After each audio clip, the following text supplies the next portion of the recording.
now. Last Week Tonight asks, how is this still a thing? This week, Hollywood whitewashing. How is this still a thing?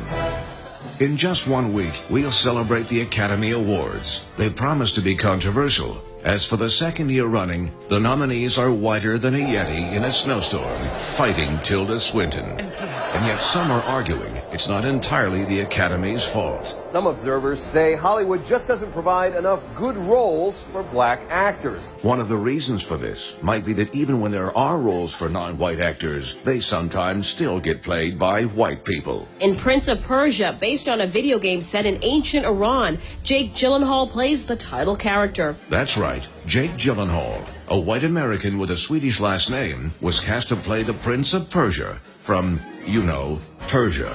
And he's far from alone.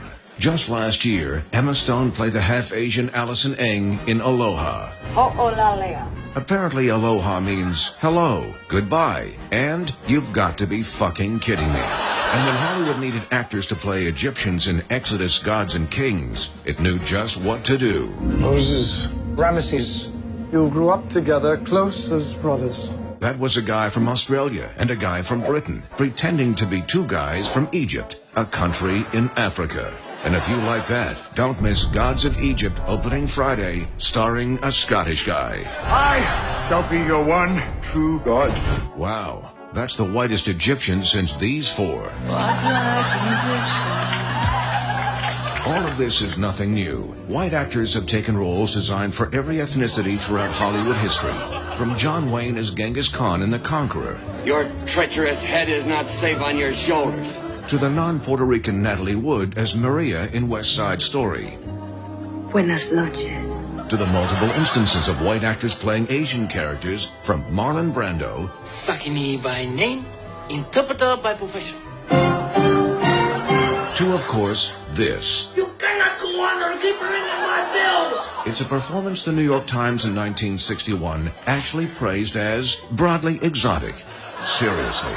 Yes, there's no shortage of roles for white actors playing non-white characters. The historical figure you're playing wasn't white? Not a problem. The contemporary figure you're playing wasn't white? Not a problem. The cartoon the movie was based on was entirely about non-white people? Not a problem. Your characters are named Esteban and Clara Trueba in the Isabel Allende novel the movie is based on? Right this way, Jeremy Irons and Meryl Streep. And even when a non-white person does score a major role, when they make the porn parody, guess what happens? Don't worry, I got this one. No, Glenn. Put your dick away.